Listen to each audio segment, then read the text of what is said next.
Q-Tricks. Learn, practice, achieve. Hello everyone, welcome to Q Tricks. This is Pranay Mandal and आज हम discuss करेंगे BSc second year के second paper का theory वाला जो सेक्शन है वो। ठीक है, तो पेपर स्टार्ट करने से पहले बता दूं कि इसका पार्ट 1 एंड पार्ट 2 आ चुका है। अगर आपने वो अभी तक चेकआउट नहीं करा है तो वो चेक कर लीजिए, हमारे चैनल पे अवेलेबल है। एंड अगर आपने जूलॉजी के कोर्सेज अटेंड करने हैं तो हमारी वेबसाइट qtix.in पे अवेलेबल है, जाइए आप ज्वाइन करिए। और अगर आप मेरा कोड प्रणय10 का यूज़ करते हैं तो जूलॉजी के जितने भी कोर्सेज है उन सारे के सारे कोर्सेज पे आपको एक एक्स्ट्रा 10% का डिस्काउंट मिलेगा। तो चलिए स्टार्ट करते हैं। जो हमारा पेपर है तो हमने क्या कहते हैं पार्ट 1 एंड पार्ट 2 में क्वेश्चन 3 तक कर रखा है। ठीक है, अब उसके बाद हमारा क्वेश्चन 4 आता है। तो ये सबसे पहले मैं बता दूं कि ये जो हमारा क्या कहते हैं पेपर है, ये पेपर हमारा है 2016 का, देन हुमायूं यूनिवर्सिटी का पेपर है। एंड जो शॉर्ट टाइप आंसर है, शॉर्ट नोट आंसर है, इनको कहते हैं 150 वर्ड्स में हमको कहते हैं इनको लिखना है। तो ये हमारा क्या कहते हैं बेसिक जो कहते हैं इस क्वेश्चन के बारे में हमें करना है। ठीक है, अब क्या है कि सबसे पहले हमारा क्वेश्चन क्या है कि पिरामिड ऑफ नंबर, मतलब क्या है नंबर का पिरामिड। तो नंबर सॉरी पिरामिड कैसे कैसे होते हैं। ठीक है, तो पहले तो मैं बता दूं इकोसिस्टम की पिरामिड की बात कर रहे हैं हम। ये हमारा जो पेपर है एक इसका है conservation biology, ecosystem environmental biology का पेपर है। ठीक है, तो इसमें जो हम पिरामिड ऑफ नंबर की बात कर रहे हैं वो क्या कहते हैं इकोलॉजी में जो क्या कहते हैं डिफरेंट फूड चैन में ट्रॉफिक लेवल्स है उनके क्या कहते हैं नंबर ऑफ पिरामिड, मतलब उनके पॉपुलेशन नंबर की बात कर रहे हैं। ठीक है, तो अब जब हम बात करते हैं यहाँ पे तो पहले तो बता दूं कि पिरामिड कौन से होते हैं। तो सबसे पहले होता है पिरामिड ऑफ बायोमास। ठीक है, ये लिखने की जरूरत नहीं है, बस मैं आपको बता रहा हूं। ठीक है, एक होता है हमारा pyramid of energy which is always unidirectional. ठीक है, and the final is pyramid of number. ठीक है, बायोमास किससे क्या करता है प्रोडक्टिविटी से। ठीक है, एनर्जी क्या है हमारा सिंपल एनर्जी फूड चेन को फॉलो करता है। ठीक है, और नंबर क्या करता है हमारा पॉपुलेशन के लिए आता है। ठीक है, तो 3 टाइप के हमारे पास पिरामिड होते हैं इकोसिस्टम में। तो हमारा भी कंसर्न कौन सा है हमारा पिरामिड ऑफ नंबर। ठीक है, अब जो पिरामिड ऑफ नंबर होता है नंबर 2 टाइप के होते हैं। इसमें जो क्या कहते हैं इसका जो पिरामिड होता है दो टाइप के पिरामिड होते हैं। एक हम नॉर्मली जनरली जो पिरामिड आता है वो से क्या कहते हैं अपराइट पिरामिड। पहले बात तो थोड़ा सा पिरामिड के बारे में जान लेते हैं अपना, हालांकि मैंने इससे पहले वाले क्वेश्चंस में बता रखा है। ठीक है, फिर भी इस क्वेश्चन में थोड़ा सा बता देता हूँ मैं हल्का सा, जो डिटेल में इसमें बता रखा है मैंने। तो सबसे पहले जो सबसे पहले आता है वो क्या होता है हमारा प्रोड्यूसर होता है। जो नॉर्मल हम बात कर रहे हैं नॉर्मल पिरामिड की बात कर रहे हैं, भले हम pyramid of biomass, pyramid of energy, pyramid of किसी भी पिरामिड की बात कर रहे हैं, जो नॉर्मल आएगा सबसे पहले क्या आएगा हमारा प्रोड्यूसर आएगा। फिर आता है हमारा प्राइमरी कंज्यूमर जिसे कहते हैं हम हर्बीवोर्स। ठीक है, प्राइमरी कंज्यूमर। सेकंड आएगा हमारा secondary consumer and then tertiary consumer. ठीक है, जरूरी नहीं है हर केस में टर्शरी कंज्यूमर हो। ठीक है, तो एक हमारा ये हो गया। ठीक है, अब जब हम बात करें तो ये वाला पिरामिड जो कहते हैं इसे हम कहते हैं अपराइट पिरामिड। ठीक है, इसे कहते हैं हम अपराइट पिरामिड। अब इसके अलावा एक पिरामिड होता है, ये होता है हम क्या बॉटम अप पिरामिड। हमेशा पिरामिड के सबसे बॉटम में क्या आएगा प्रोड्यूसर आएगा, then primary consumer, secondary consumer and tertiary consumer. ठीक है, तो ये वाला क्या होगा हमारा बॉटम अप पिरामिड। ठीक है, अब देखिए ये दोनों टाइप के पिरामिड क्या कहते हैं एक्सेप्ट पिरामिड ऑफ एनर्जी के अलावा इन दोनों में ये दोनों टाइप के पिरामिड मिलेंगे। Pyramid of biomass and pyramid of number में ये दोनों टाइप के पिरामिड आपको देखने को मिल जाएगा।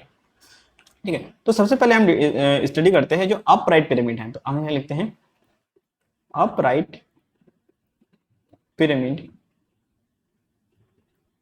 Of number, upright pyramid of number. तो अपराइट पिरामिड ऑफ नंबर में क्या है हमारा, सबसे पहले बना लेते हैं।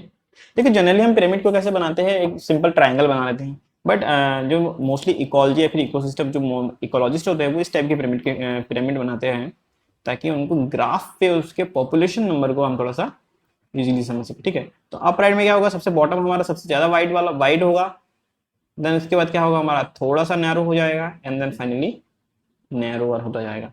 ठीक है, तो ये जो हम पिरामिड की बात कर रहे हैं इसमें सबसे पहले नीचे जो हमारा क्या है, ये सबसे नीचे हमारा क्या है, प्राइमरी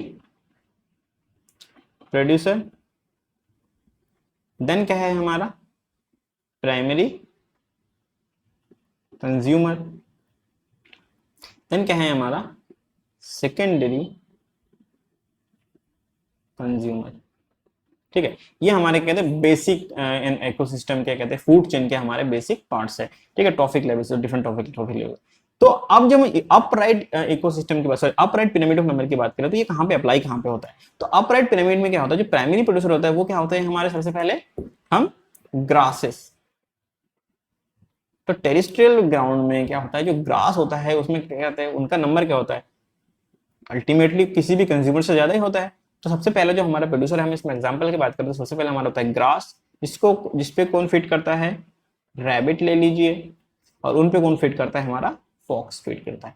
ठीक है, तो ये हमारा क्या होगा, अपराइट पिरामिड ऑफ नंबर। अब इसमें थोड़ा सा इसके बारे में जान लेते हैं, क्या कहते हैं कि जो बॉक्स है, बॉक्स इज डायरेक्टली सॉरी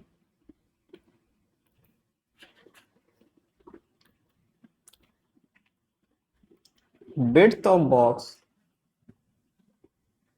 ये बॉक्स की बात करें हम। ठीक है, ये वाले जो बॉक्सेस है ना, इनकी बात करें। ठीक है, width of boxes directly proportional to the population number. ठीक है, इन एन अपराइट, मैं अपराइट पिरामिड की बात कर रहा हूं तो क्या है कि number of pyramid, sorry number of primary producer, number of primary producers are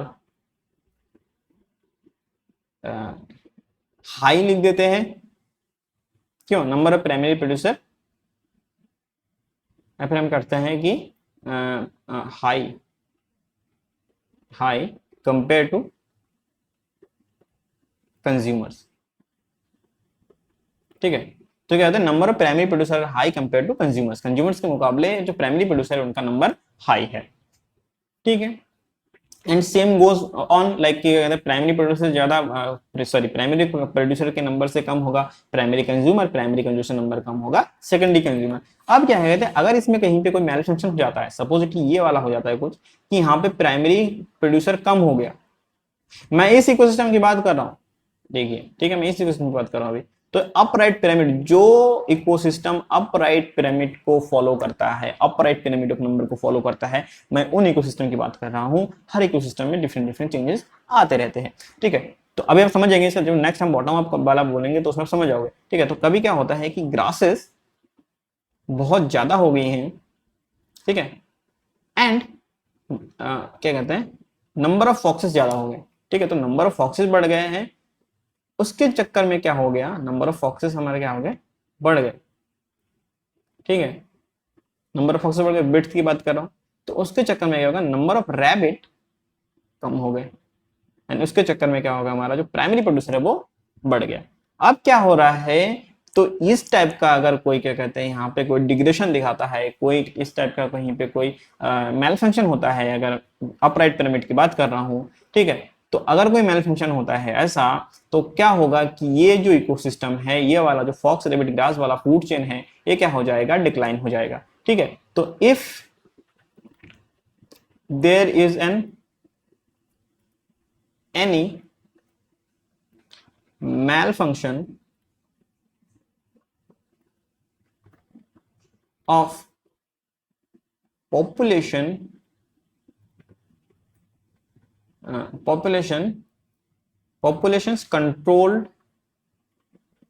controlled अपने न्यूट्रल, जो नॉर्मल वाला है, न्यूट्रल मतलब कंट्रोल्ड अपने एकदम नॉर्मल, तो पॉपुलेशन कंट्रोल्ड नंबर,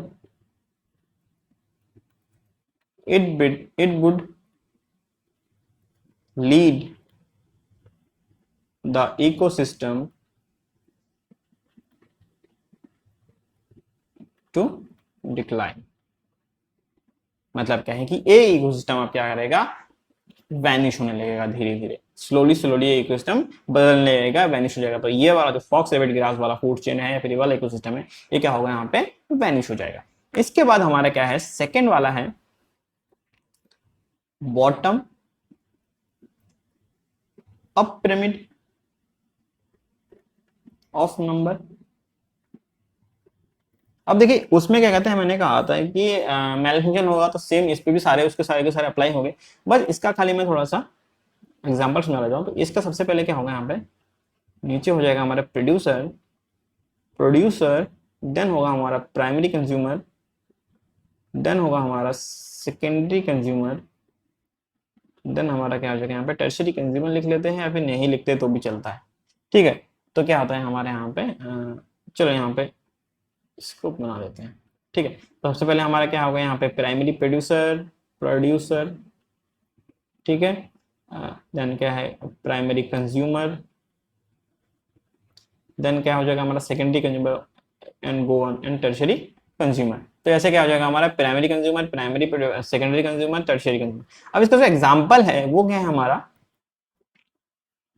सबसे पहले जो ये यहाँ पर नीचे क्या होगा, ये क्या होगा हमारे किसी हम ट्री की बात कर रहे हैं, ठीक है, लेकिन मैं समझाऊंगा आपको भी, ठीक है। देन क्या है हमारे बर्ड्स, देन क्या है हमारा insects like lice and ticks, ठीक है, and then bacteria and decomposer, ठीक है। तो क्या है कि देखिए कोई भी ट्री होती है, ट्री पे फ्रूट्स होते हैं, तो कोई एक सिंगल ट्री पे मल्टीपल मतलब I think hundreds of words उस पे क्या कहते हैं, अगर कोई बड़ी ट्री है और उसके अगर उस पे फ्रूट्स लगते हैं तो उसके ऊपर hundreds and hundred two thousand of words क्या कहते हैं, उस पे क्या कहते हैं डिपेंडेंट रहते हैं। हर वर्ड पे डिफरेंट इंसेक्ट, सॉरी देखिए समझ रहे हैं ना आप। तो क्या है वर्ड्स होते हैं, हर एक इंडिविजुअल वर्ड पे क्या होता है कि एक सिंगल वर्ड पे hundreds of lice and ticks लगे होते हैं, एंड हर एक लाइस एंड टिक्स को कंज्यूम करने के लिए thousands of bacteria, thousands to 10,000 of bacteria क्या कहते हैं वहां पे उसको फीड अप करते हैं। तो इस टाइप से क्या होता है, जो नंबर देखिए इसमें अपराइज हो रहा है, ठीक है, क्या कहते हैं प्रोड्यूसर जो क्या कहते हैं प्रोड्यूस कर रहा है वो है ट्री है हमारा, वो सबसे कम है, मतलब नंबर में बहुत कम है, फिर बर्ड्स, फिर इंसेक्ट, फिर बैक्टीरिया। तो यहाँ पे मैं समझ गया कि जो प्रोड्यूसर है वो सबसे क्या होगा, कम होगा। तो यहाँ पे सबसे पहले क्या लिखेंगे हम, producer, producer is comparably lower in number, ठीक है, and the boxes are still showing the box width is still proportional to the population number, ठीक है। तो यहाँ पे वाला समझ गए आप, जो bottom up pyramid of number है ये हो गया। तो दो टाइप के नंबर पिरामिड ऑफ नंबर होते हैं, एक होता है हमारा बॉटम अप पिरामिड और एक होता है हमारा अपराइट पिरामिड। दोनों के फीचर्स फंक्शन सेम होते हैं, बट क्या कहते हैं अलग अलग इकोसिस्टम, फिर अलग अलग क्या कहते हैं फूड चेन को हम जब देखते हैं तो ये नंबर ऑफ पिरामिड चेंज होता रहता है।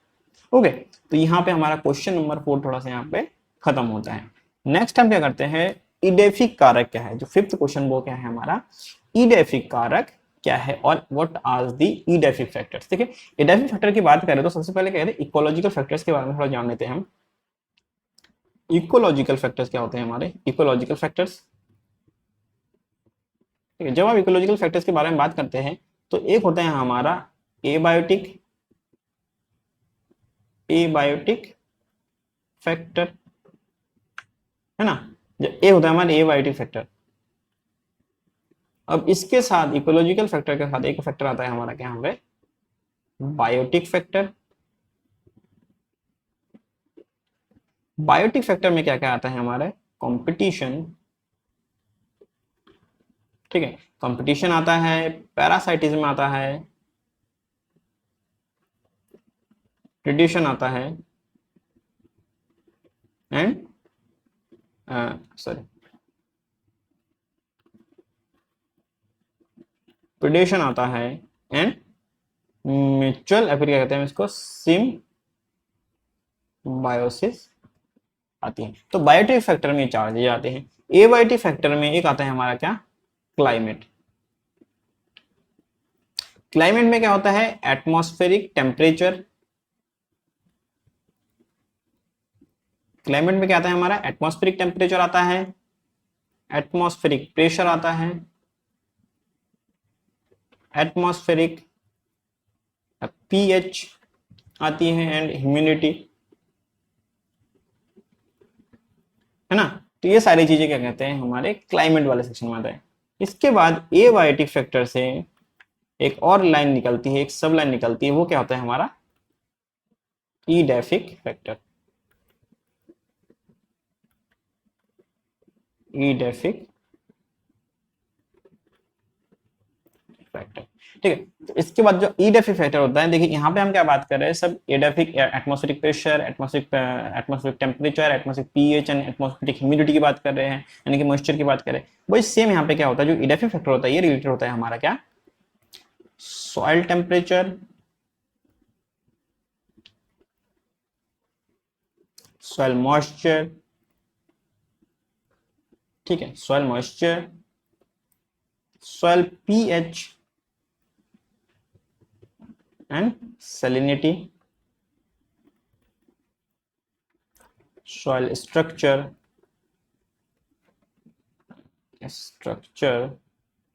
ठीक है, heavy metals,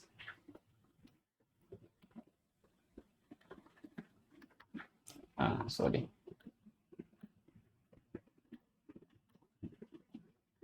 carbon and nitrogen content. Carbon nitrogen content मतलब क्या है, ऑर्गेनिक कंटेंट की बात कर रहे हैं, ठीक है। तो हमारे एडाफिक फैक्टर के बारे में क्या है, आप लोग थोड़ा सा समझिए कि इकोलॉजिकल में इकोलॉजिकल फैक्टर्स होते हैं, बायोटिक एंड एबायोटिक फैक्टर्स अपने पढ़े हैं। उसमें क्या होता है, एबायोटिक फैक्टर होता है एक बायोटिक फैक्टर होता है। बायोटिक फैक्टर में क्या होता है कि जो लिविंग ऑर्गेनिज्म के बीच में क्या होता है, कंपटीशन होता है, पैरासाइटिज्म होता है, प्रेडेशन होता है, सिम्बायोसिस होता है। वही अगर हम एबायोटिक फैक्टर में आते हैं तो दो टाइप के फैक्टर होते हैं, इडाफिक फैक्टर होता है और एक क्लाइमेटिक फैक्टर होता है। क्लाइमेटिक फैक्टर में क्या होता है, जो एटमॉस्फेयर से रिलेटेड है, देखिए एटमॉस्फेरिक प्रेशर बोला, एटमॉस्फेरिक टेम्परेचर बोला, एटमॉस्फेरिक पीएच एंड ह्यूमिडिटी बोली। इसके बाद कहते हैं हम यहाँ पे आप वो भी ऐड कर सकते हैं, कहते हैं इसका सनलाइट हो गया, है ना। आप सनलाइट को भी ऐड कर सकते हैं यहाँ पे, ठीक है। ये जो जो अदर देन क्या कहते हैं, जो सॉइल के ऊपर है, फिर एटमॉस्फेयर में जो क्या कहते हैं हमारे एबायोटिक फैक्टर्स होते हैं, उन सारी चीजों कहते हैं क्लाइमेटिक फैक्टर में अटैच करते हैं। वहीं जब सॉइल के अंदर की बात कर रहे होते हैं हम, ठीक है, इसमें कहते हैं वाटर एंड एयर क्वालिटी की बात करते हैं, यहाँ पे क्या कहते हैं वाटर एंड एयर की बात कर रहे होते हैं, ठीक है, वाटर एंड एयर की बात कर रहे होते हैं। बट वहीं इनके सब edaphic factor it is fully related to soil, ठीक है। तो हमारा क्या है कि soil temperature, soil moisture, soil pH, soil salinity and soil structure, heavy metals, carbon and nitrogen content, ठीक है। तो जब इकोलॉजिकल फैक्टर में कहते हैं एबायोटिक फैक्टर्स, इडाफिक फैक्टर्स आ गए, ठीक है। अब थोड़ा सा हम इनके बारे में थोड़ा थोड़ा जान लेते हैं, ठीक है। हमारा कंसर्न अभी है नहीं इधर, तो हम उस पर थोड़ा ध्यान नहीं देंगे अभी, ठीक है। डिटेल में अगर आपको आपको कहते हैं डिटेल स्टडी करनी है, तो आपने कहते हैं लेक्चर है, हमारे लेक्चर अवेलेबल है, आप वो देख सकते हैं, आप उनको उससे थोड़ा ज़्यादा समझ सकते हैं। यहाँ पे हमारा कंसर्न सिर्फ और सिर्फ इडाफिक फैक्टर है, तो हम सिर्फ और सिर्फ इडाफिक फैक्टर को थोड़ा सा भी उस पर ज़्यादा फोकस करेंगे। तो इडाफिक फैक्टर सबसे पहले क्या आता है हमारा, सॉइल टेम्परेचर। तो जब हम सॉइल टेम्परेचर की बात करें, देखिए जो भी टेरेस्ट्रियल फिर क्या कहते हैं सॉइल के अकॉर्डिंग, टेरेस्ट्रियल जितने भी लाइफ फॉर्म है, ठीक है, वो क्या कहते हैं, वो डिपेंडेंट किस पे होता है, सॉइल पे होता है, ठीक है। तो सॉइल का कोई भी, सॉइल में कोई भी चेंज कुछ भी होता है, वो सारी की सारी किस पे इफेक्ट करती है, हमारी हमारे लाइफ जो कहते हैं सॉइल टेरेस्ट्रियल लाइफ फॉर्म है उस पर इफेक्ट करती है, ठीक है। तो उसमें सबसे मेजर इफेक्ट क्या होता है हमारा, टेम्परेचर। अब जब हम क्या कहते हैं सॉइल में क्या होते हैं, हमारे माइक्रो ऑर्गेनिज्म होते हैं, ठीक है। तो माइक्रो ऑर्गेनिज्म requires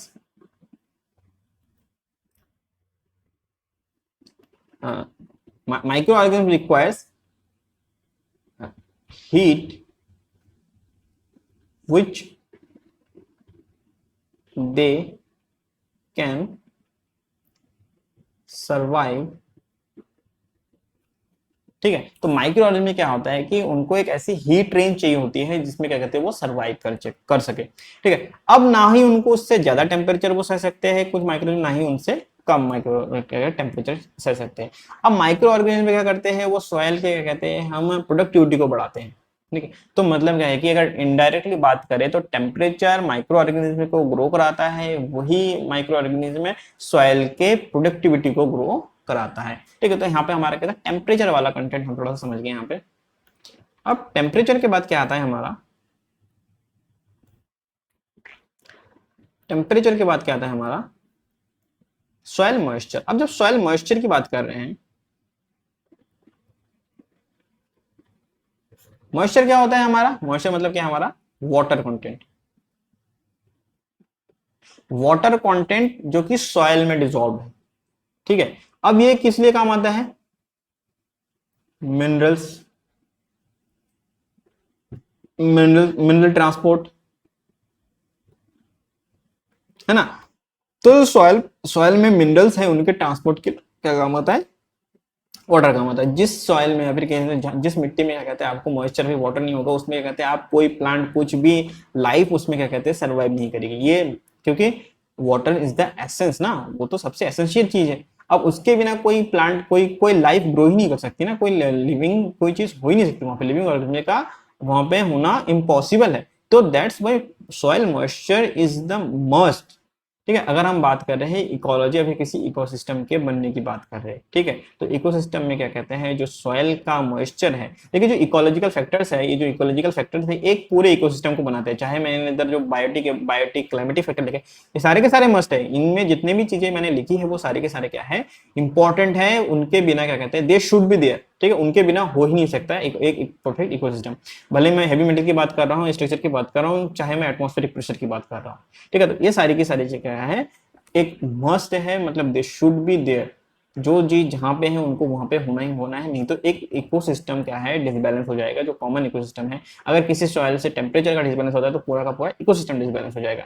अगर मॉइस्चर में डिसबैलेंस होता है तो पूरा का पूरा इकोसिस्टम हिल जाएगा। ठीक है। तो कोई भी चीज अगर अपनी जगह से अपने नॉर्मल कंडीशन से हिल जाती है तो वो क्या होगा हमारा इकोलॉजिकल में सॉरी इकोसिस्टम में क्या होता है एक अफेक्ट होगा, उसका बुरा इफेक्ट होगा। ठीक है। अब मॉइस्चर के बाद हमारा क्या है पीएच एंड सैलिनिटी। हम जब बात करें सॉइल पीएच एंड सैलिनिटी, जब पीएच की बात कर रहे हैं तो क्या कर रहे हैं हम हाइड्रोजन आयन कंसंट्रेशन की बात कर रहे होते हैं। ठीक है। तो जो नॉर्मल पीएच होता है सॉइल में वो हम अराउंड कह सकते हैं हम 5.5 टू सॉरी हाँ अराउंड 5.5 टू 7.3 तक हम इनको क्या मानते हैं एक न्यूट्रल जोन मानते हैं। न्यूट्रल जोन 4.5 टू 5.5 तक क्या मानते हैं हम इनको स्लाइटली एसिटिक, स्लाइटली एसिडिक। 4.5 से बिलो हो जाएगा तो वो क्या हो जाएगा प्रॉपर एसिडिक हो जाएगा 7.3 से ज्यादा हो जाएगा पीएच तो क्या होगा वो बेसिक, या फिर हम इसे कहते हैं एल्कलाइन। ठीक है। तो ये हमारा कहते हैं बेसिक पीएच हो गया। ठीक है। तो पीएच जो हमारे कहते हैं नॉर्मल कंडीशन पे क्या कहते हैं हमारे प्लांट लाइफ के ग्रो होने के चांसेस ज्यादा होते हैं रादर देन स्लाइटली एसिडिक और एल्कलाइन। स्लाइटली एसिडिक और एसिडिक और एल्कलाइन एनवायरनमेंट के अलावा तो कहते हैं अगर कोई इकोसिस्टम में कहते हैं पीएच न्यूट्रल जोन में है, न्यूट्रल जोन में कैरी कर रहा है वेरी कर रहा है, तो वहां पे इकोसिस्टम का सर्वाइवल रेट हाई हो जाता है compare to acidic and alkaline environment. ठीक है। अब यहाँ पे क्या है कि हमने पीएच तो कर लिया, अब क्या बचा हमारे पास सैलिनिटी। ठीक है।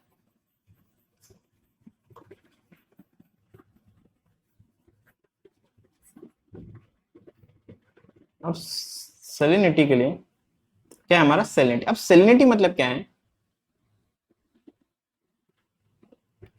सैलिनिटी मतलब क्या है सॉल्ट कंसंट्रेशन।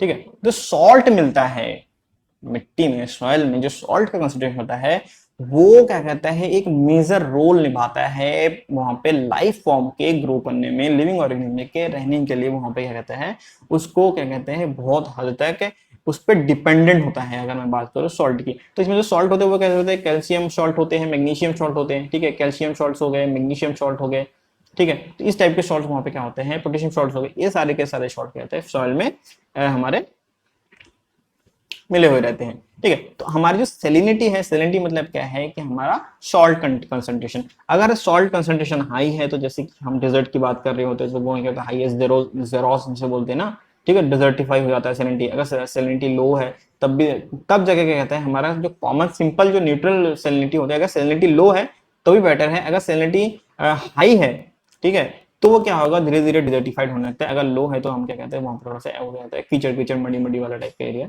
आप समझ लीजिए। मतलब वो कहते हैं वाटर जो कहते हैं हमारा मॉइस्चर होता है, अगर सेलिनिटी ज्यादा है तो मॉइस्चर क्या होता है वहां पे ट्रैप नहीं हो पाती है, मॉइस्चर वहां से लूज होने लगती है। तो दैट्स वाई सेलिनिटी का कंसंट्रेशन मेंटेन रखना सॉइल में बहुत ही ज्यादा इंपॉर्टेंट है। तो हर एक, ठीक है। अब सेलिनिटी के बाद क्या है हमारा सॉइल स्ट्रक्चर। अब soil structure and soil type बहुत ही बड़ा मेजर रोल जो निभाता है, ठीक है। तो soil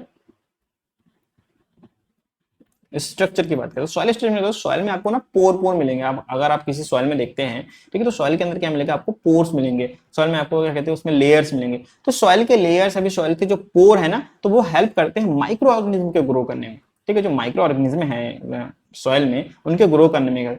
and the soil structure, अभी सॉइल टाइप वो क्या करता है वहां पे हमारे जो मॉइस्चर के फ्लो के लिए काम आता है, या फिर सॉल्ट कंसंट्रेशन के क्या कहते हैं एक्यूमुलेशन में काम आता है, सॉरी सॉल्ट के कंसंट्रेशन, सॉल्ट एक्यूमुलेशन के काम आता है, मिनरल्स के एक्यूमुलेशन के काम आता है। जो सॉइल का स्ट्रक्चर एंड सॉइल टाइप है, ये हमारा क्या कहते हैं जो सबसे बेसिक इडेफिक फैक्टर है, ठीक है। अब सॉइल स्ट्रक्चर के बाद क्या है हमारा हैवी मेटल्स। हैवी मेटल्स क्या कौन से होते हैं, जैसे कि हमारे पास क्या है कॉपर है, मैग्नीज है, फेरस है। तो ये सारे के सारे क्या हो गए हमारे हैवी मेटल्स में आ गए, ठीक है। And they played a role of minerals. जब मिनरल हम बात कर रहे हैं, जब प्लांट ग्रो कर रहा होता है, जो प्रोड्यूसर ग्रो कर रहा होता है, तो उसको क्या कहते हैं मिनरल्स चाहिए होते हैं। तो मिनरल्स मतलब क्या है, यही हैवी मेटल्स में से क्या कहते हैं उनको भी मेटल चाहिए होते हैं। हालांकि अगर ये एक्सेस अमाउंट में हो जाते हैं तो वहां पे क्या होता है बायोमैग्नीफिकेशन हो जाता है और वो प्लांट वहां पे तुरंत डेथ की सिचुएशन आ जाती है वहां पे। बट नॉट हर समय ऐसा नहीं होता है, कभी कभी कैसा होता है कि वहां पे हैवी मेटल्स क्या कहते हैं जब क्या कहते हैं न्यूट्रल अमाउंट में वहां पे अवेलेबल है, तो क्या होगा वहां पे एक इकोसिस्टम पनप पाएगा। उसके बिना क्या कहते हैं हैवी मेटल्स के एब्सेंस में क्या कहते हैं हमारा इकोसिस्टम का पनपना भी इम्पॉसिबल है। तो हैवी मेटल्स भी हमने थोड़ा सा समझ लिया, ठीक है। हैवी मेटल्स क्या है मैं तो बता दिया मैंने, कॉपर फेरस जिंक हो गया, फिर क्या कहते हैं कॉपर फेरस जिंक हो गया, उसके बाद क्या कहते हैं बहुत सारी चीजें जैसे कि हमारा मैग्नीज हो गया, ठीक है। तो ये सारे सारे क्या हमारे हैवी मेटल्स में आ गए। अब कार्बन और नाइट्रोजन कंटेंट की बात जब हम करते हैं, ठीक है, ये एक बड़ा फैक्टर है carbon and nitrogen content, sorry nitrogen लिख दिया मैंने,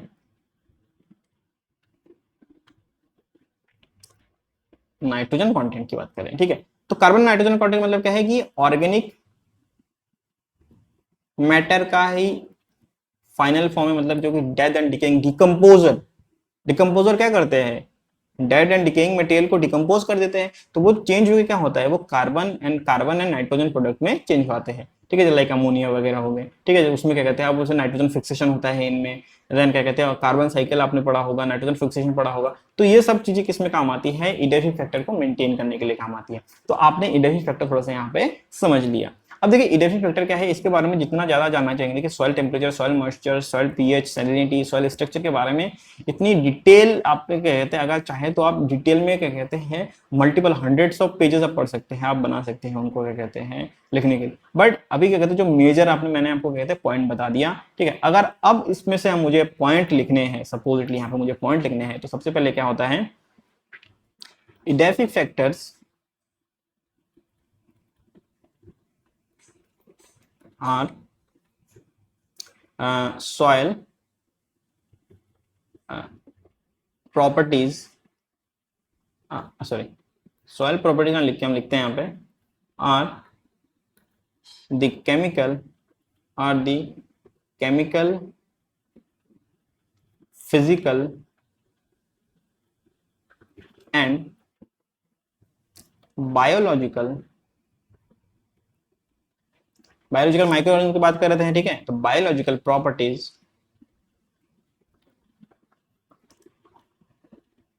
ऑफ सॉइल। तो कहते हैं edaphic factors are chemical, physical and biological properties. ठीक है,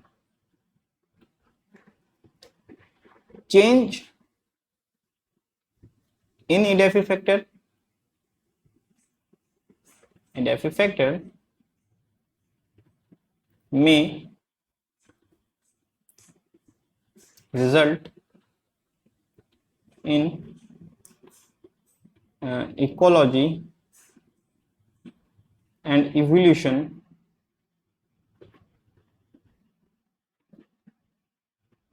may result in ecology and evolution changes on the life form which dependent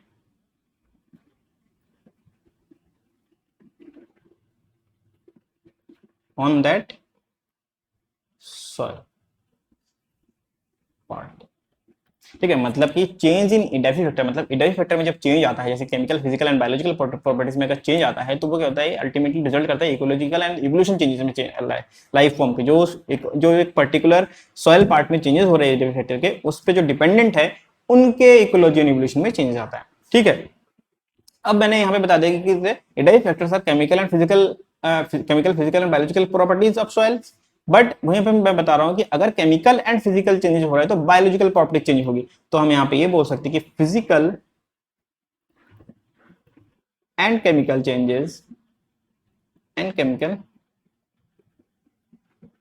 changes influences क्या, biological changes.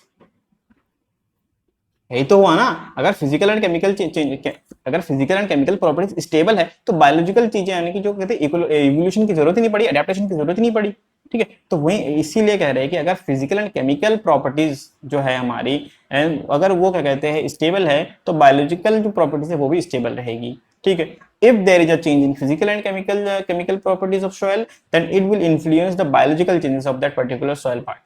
Okay, तो यहाँ पे हमने थोड़ा सा एडाफिक फैक्टर के बारे में नेक्स्ट थोड़े से 2-3 पॉइंट हमने ये भी समझ लिया।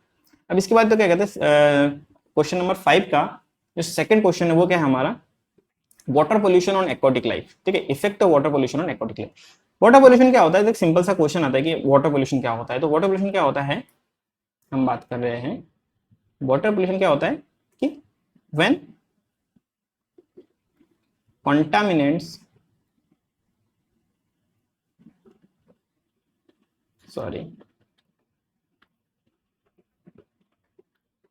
when contaminants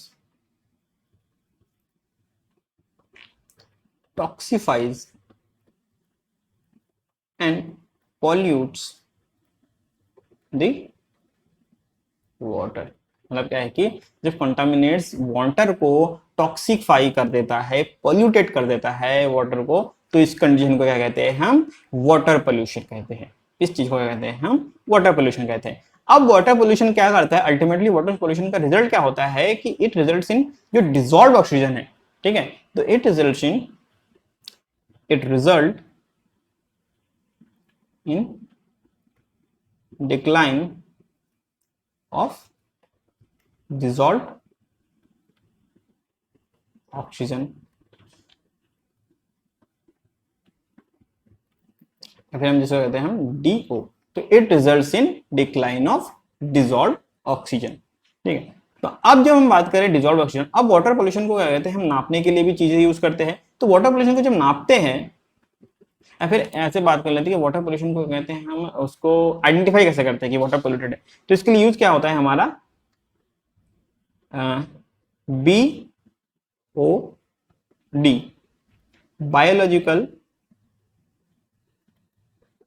oxygen demand. Okay, तो बायोलॉजिकल ऑक्सीजन डिमांड जो है वो क्या करता है, हमारा वाटर पोल्यूशन को इंड्यूस करता है। अगर बायोलॉजिकल ऑक्सीजन डिमांड कम है, मतलब कि डिसॉल्व ऑक्सीजन ज्यादा है, ठीक है, तो क्या हो रहे हैं, हम बात कर रहे हैं अगर बायोलॉजिकल, या फिर ऐसे समझ लीजिए कि BOD is directly proportional to the pollutants, या फिर हम बात करते हैं वाटर की बात करें। ठीक है, वाटर पोल्यूटेंट्स, तो BOD is directly proportional to polluted. मतलब क्या है, इफ अगर क्या कहते हैं बीओडी मतलब क्या है कि बायोलॉजिकल ऑक्सीजन डिमांड, मतलब वहां पे जिस एक्वाटिक एनवायरनमेंट की बात कर रहे हैं वहां पे जो क्या कहते हैं जो बायोलॉजिकल इनके जो लिविंग ऑर्गेनिज्म है उनके कहते हैं ऑक्सीजन डिमांड बढ़ गई है। अगर वो ऑक्सीजन की डिमांड ज्यादा कर रहे हैं मतलब क्या है, डिजोल्यूशन कम हो गया है तभी तो डिमांड करेंगे। तो जब वहां पे बढ़ जाता है ऑक्सीजन डिमांड तो बायोलॉजिकल ऑक्सीजन बीओडी इंक्रीज या फिर कहते हैं BOD increase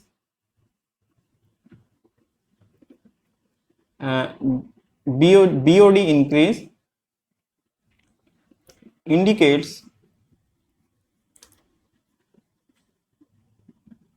pollution and BOD decrease indicates no, अगर हम कहते हैं indicates पोल्यूशन फ्री वाटर है, फिर कहते हैं water free of pollutants. Okay, तो बीओडी जब इंक्रीज करता है, जब क्या कहते हैं किसी एक्वाटिक एनवायरनमेंट में लिविंग ऑर्गेनिज्म है उनके ऑक्सीजन डिमांड बढ़ जाती है तो वो मतलब क्या है कि वो वाटर बॉडी हमारा पोल्यूटेड है। अगर बीओडी मतलब क्या है बायोलॉजिकल ऑक्सीजन डिमांड घट जाती है या फिर मतलब कम रहती है तो मतलब क्या कर रहे हैं हम, जो वाटर बॉडी पे हम बात कर रहे हैं, जिस वाटर बॉडी की बात कर रहे हैं उस इकोसिस्टम में क्या है कि वाटर पोल्यूटेंट वहां पे नहीं है। अब देखिए इसके कारक जो कहते हैं कॉजेस की बात नहीं करेंगे, हमारा मेन हमारा कंसर्न क्या है कि इसका इफेक्ट क्या होता है एक्वाटिक लाइफ फॉर्म पे। ठीक है, तो हम सीधा वही बात करते हैं एक्वाटिक लाइफ फॉर्म पे इसका इफेक्ट क्या होता है। तो सबसे पहले क्या होता है, हमने क्या कहा कि जब वाटर पोल्यूटेड हो जाती है तो डिजॉल्व ऑक्सीजन में कमी आती है। तो मतलब क्या है कि it results in dissolved ultimately decreases dissolved oxygen, ठीक है, and which causes breathing problem in inhabitants। मतलब जो इनहेबिटेंट्स है वहां के जो रहने वाले उस वाटर बॉडी में जो रहने वाले जहां पे वाटर पोल्यूटेड है उसके जो इनहेबिटेंट्स उनपे ब्रीदिंग प्रॉब्लम होता है, ऑक्सीजन डिफिशियंसी हो जाती है और ये ultimately leads to death of most life form. ठीक है, तो कहते हैं डिक्रीज इन डिजॉल्व ऑक्सीजन, तो ब्रीदिंग प्रॉब्लम होती है और इनहेबिटेंट के, और death of most life form का वहां पे क्या हो जाती है, डेथ हो जाता है। ठीक है, इसके बाद क्या होता है कि जब हम पोल्यूशन की बात करें तो पोल्यूशन में क्या होता है कि जब एक्सेस अमाउंट ऑफ न्यूट्रिएंट आते हैं तो क्या होता है वाटर जो होता है वो क्या होता है थिक हो जाती है, यानी कि क्या कहते हैं वाटर में लाइट का जो क्या कहते हैं लाइट ट्रांसफर, लाइट का जो ट्रेवल है वो कम हो जाता है। ठीक है, तो मतलब क्या होता है लाइट पाथ शॉर्टेंस। देखिए लाइट पाथ शॉर्टेंस मतलब क्या है कि अब थोड़ा यहाँ पे थोड़ा समझ लीजिए। सपोज के लिए एक पॉन्ड है, ठीक है, और इसमें हमारा क्या है नॉर्मल एक हमारा वाटर बॉडी है। ठीक है, अब इसको थोड़ा हाफ में डिवाइड कर देते हैं। ये जो लेफ्ट साइड में वाटर बॉडी है ये क्या है हमारा पॉल्यूशन फ्री है। ठीक है, और ये जो राइट साइड में हमारा वाटर बॉडी है ये क्या है हमारा पॉल्यूटेड है। सॉरी ये हमारा क्या है पॉल्यूटेड है। ठीक है, अब जब रे आती है सनलाइट आती है, जब ये पॉल्यूटेड हो जाता है तो कहते हैं वाटर बॉडी ठीक हो जाती है तो सनलाइट जरा नीचे तक नहीं आ पाती, but in case of pollution free कहते हैं वाटर बॉडी हमारे नीचे तक चली जाती है। ठीक है, तो ये हमारे कहते हैं सन रेज की बात कर रहे हैं। ठीक है, जब ये चीज होती है तो लाइट पाथ शॉर्टेंस मतलब क्या है कि ब्लॉक्स द फोटोसिंथेसिस। ठीक है, अब इसमें जो कहते हैं हमारे प्लांट लाइफ है, जो प्रोड्यूसर्स है फाइटोप्लैंक्टन वगैरह है, उनके क्या कहते हैं उनके फोटोसिंथेसिस में दिक्कत आती है। जब ब्लॉक्स द फोटोसिंथेसिस होता है तो क्या होता है प्राइमरी प्रोड्यूसर लॉस। ठीक है, मतलब क्या आते हैं प्राइमरी प्रोड्यूसर में क्या होता है हमारा लॉस होता है। प्राइमरी प्रोड्यूसर के नंबर में लॉस हो जाता है। जब प्राइमरी प्रोड्यूसर में इफेक्ट आता है तो क्या कहते हैं, पूरा का पूरा इकोसिस्टम ही खराब हो जाता है। हमने पहले ही बताया कि अगर किसी भी एक फूड चेन में किसी भी एक जगह पे दिक्कत आ गई तो वो पूरे के पूरे फूड चेन को इफेक्ट करेगी। ओके, तो यहाँ पे हम समझ गए, कहते हैं जो जब वाटर पॉल्यूटेड हो जाती है तो उस पर क्या कहते हैं, एक्वाटिक लाइफ है, उस पर क्या क्या इफेक्ट आते हैं। ठीक है, देखिए इसके अलावा जब हम बात कर रहे होते हैं वाटर पोल्यूशन की बात कर रहे हैं तो उसके हमारे कॉजेज बहुत सारे होते हैं। लाइक क्या होता है कि क्या कहते हैं, हम जब बात कर रहे होते हैं ह्यूमन कॉजेज भी होते हैं, मोस्टली ह्यूमन कॉजेज होते हैं ढेर सारे। ठीक है, जो ऑर्गेनिक वेस्ट वगैरह हम करते हैं उस पे उसके कारण भी क्या कहते हैं हमारे क्या कहते हैं वाटर वाटर पोल्यूटेड हो जाता है। ठीक है, तो इन सब चीजों से क्या होता है कि हमारे वाटर में जो वाटर बॉडी में जो क्या कहते हैं एक्वाटिक लाइफ फॉर्म्स है वो सारी की सारी चीजें क्या होती है, धीरे धीरे उनमें क्या कहते हैं एक नेगेटिव इम्पैक्ट देखने को मिलता है। ठीक है, due to the pollution of water. अब देखिए यहाँ पे डिक्रीज इन डीओ मतलब dissolve oxygen and life path shortage हो जाता है। इसके अलावा क्या होता है, इसके अलावा क्या होता है, इनमें क्या होता है एक रिप्रोडक्टरी लॉस। अब क्या होता है जब पॉल्यूटेड वाटर में, जब पॉल्यूटेड वाटर में देखिए फिशेस क्या होते हैं एग लेस करती हैं, तो जब रिप्रोडक्टरी लॉस होता है उसका मतलब कहते हैं जब एग लेस करती है, लेड एग में क्या होते हैं उनका जो कहते हैं हैची फर्टिलाइजेशन सक्सेस रेट वो क्या होता है लो हो जाता है। ठीक है, तो जब रिप्रोडक्टरी लॉस करते हैं तो इसका मतलब क्या है कि sorry rate rate of fertilization sorry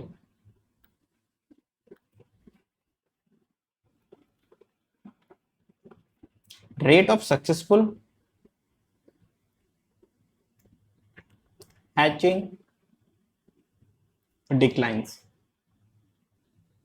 ठीक है, अब उससे क्या होता है नंबर, फिर क्या कहते हैं population declines which ultimately affect the ecosystem। ठीक है, तो जब रिप्रोडक्टिव लॉस कर रहे हैं तो क्या होता है रेट ऑफ सक्सेसफुल हैचिंग वो उस पर क्या होता है डिक्लाइन हो जाता है वो। ठीक है, यहाँ पे क्या है ये हैचिंग है। ठीक है, ये क्या है हम बात करें हैचिंग डिक्लाइन कर जाता है, नंबर ऑफ पॉपुलेशन या पॉपुलेशन नंबर डिक्लाइन कर जाता है। ठीक है, इसके अलावा क्या होता है कि male function reproduction, male function reproduction मतलब जो रिप्रोडक्टरी प्रोडक्ट है वो कहते हैं मेल फंक्शन होते हैं, कभी कभी क्या कहते हैं विदाउट फिन या फिर क्या कहते हैं विदाउट क्या कहते हैं हमारे आईज के भी हो जाते हैं, कभी उनके ऊपर स्केल्स में कोई इशू आ जाता है। तो जब पॉल्यूटेड वाटर में क्या होता है जब हैचिंग होती है तो उस पॉल्यूशन का उनके डेवलपमेंट प्रोसेस में भी क्या कहते हैं इफेक्ट होता है, डेवलपमेंटल प्रोसेस में भी क्या होता है इफेक्ट होता है। और जब डेवलपमेंटल प्रोसेस में इफेक्ट होता है तो वो क्या होता है मेल फंक्शन रिप्रोडक्शन का रिजल्ट हो जाता है। ठीक है, और ये मेल फंक्शन रिप्रोडक्शन क्या होता है किसकी वजह से होता है ड्यू टू डेवलपमेंटल ब्लॉकेज। ठीक है, due to developmental blockage by pollutant की बात कर ले या फिर हम बात कर लेते हैं कॉन्टामिनेंट की बात कर लेते हैं। ठीक है, तो जो टॉक्सिन्स वगैरह होते हैं उसमें वो चीजें क्या करते हैं डेवलपमेंटल प्रोसेस में क्या कहते हैं इफेक्ट करता है। ठीक है, अब इसके बाद रिप्रोडक्टिव लॉस के बाद क्या होता है इनमें होता है एक इम्यून लॉस। ठीक है, इम्यून लॉस क्या होता है कि जो इम्यून सिस्टम है फिशेस का फिर एक्वाटिक लाइफ फॉर्म में जो इम्यून सिस्टम है वो क्या होता है कि एक सिंपल नॉर्मल वाटर बॉडी के लिए क्या होता है वो उसके लिए क्या कहते हैं वो प्रिपेयर रहता है। बट जब क्या कहते हैं वाटर पोल्यूटेड होता है टॉक्सिन्स आते हैं पोल्यूटेड आ जाते हैं, अब जब वो इनहेल करते हैं या फिर उस वाटर को कहते हैं वाटर में क्या कहते हैं लाइफ अपना क्या कहते हैं आगे सर्वाइव करते हैं तो क्या कहते हैं धीरे धीरे उनकी इम्यूनिटी पावर वो क्या होता है लॉस होने लगती है। ओके, तो मतलब क्या है toxins impact the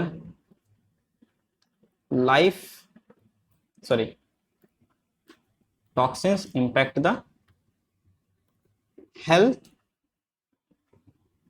of life forms।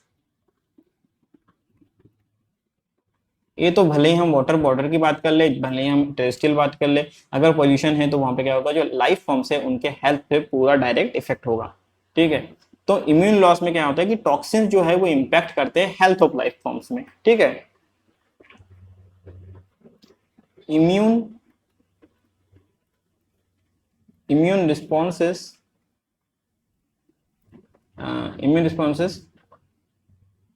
Become slow. ठीक है, अब क्या है, जो इम्यून सिस्टम का वो रिस्पॉन्स है वो भी क्या हो जाता है, स्लो हो जाता है, रेट ऑफ क्योर वो भी क्या होता है, स्लो हो जाती है। ठीक है, तो इस टाइप से क्या होता है, जो एक्वाटिक लाइफ पे हमारा पॉल्यूशन का, वाटर पॉल्यूशन का इफेक्ट होता है, हमने ये यहाँ तक कंप्लीट कर लिया। देखिए ये हमारे कहते हैं जितना शॉर्ट नोट में हमने बना दिया। ठीक है, अगर आपको यहाँ तक समझ में आया, कुछ भी क्या कहते हैं, कुछ भी अच्छा लगा, तो please do hit the like button. ठीक है, आपके कोई क्वेश्चन है, डाउट है, कमेंट सेक्शन में पूछिए, या फिर आपको अगर कोई दूसरा कोई डाउट है तो आप हमारे वेबसाइट qtix.in पे चले जाइए, वहाँ पे मेरे प्रोफाइल में जाके अपने मेरे डाउट सेक्शन में जाकर जो क्वेश्चन पूछना है आप पूछ सकते हैं, भले इस टॉपिक से रिलेटेड हो चाहे किसी और टॉपिक से रिलेटेड हो। ठीक है, भले इस पेपर से रिलेटेड हो चाहे किसी और पेपर से रिलेटेड हो, आप वहाँ पे अपने डाउट पूछ सकते हैं। वहाँ पे हमारे हेल्पलाइन पे हमेशा कोई ना कोई एक्सपर्ट बैठा रहता है, आपकी क्या कहते हैं कोई भी क्वेरी होगी वो सारी की सारी चीजें वहाँ पे है सॉल्व करी जाएगी। ठीक है, एंड इसी के साथ हमारा जो कि ये थर्ड पार्ट है बीएससी सेकंड ईयर का सेकंड पेपर का थर्ड पार्ट यहाँ पे कंप्लीट होता है। ठीक है, नेक्स्ट पार्ट जो होगा फोर्थ पार्ट में क्या कहते हैं, हम इस पेपर को पूरा कंप्लीट करेंगे। देखिए छोटे छोटे पार्ट में वीडियो अपलोड, सॉरी लेक्चर बनाने का जो क्या कहते हैं मेन मोटिव ये है कि ज्यादा लेंथी ना हो, ज्यादा लेंथी होने से कहते हैं समझ में बहुत कम आने लगता है। ओके, तो इसी के साथ एंड करते हैं हम आज का वीडियो। ठीक है, एंड जाते जाते मैं बताना चाहूंगा कि अगर आपको वीडियो पसंद आई तो please do hit the like button. And अगर आप मेरा कोड प्रणय10 का यूज करते हैं तो हमारी वेबसाइट पे अवेलेबल जितनी भी जूलॉजी के कोर्सेज है सभी के सभी कोर्सेज पे आपको एक्स्ट्रा 10% का डिस्काउंट मिलेगा। तो जाइए हमारी वेबसाइट से कोर्सेज अगर आपने ज्वाइन करे तो अच्छी बात है, अगर ज्वाइन नहीं करे हैं तो आप जल्दी से ज्वाइन करिए। ठीक है, तो चलिए तब तक स्वस्थ रहिए, मस्त रहिए।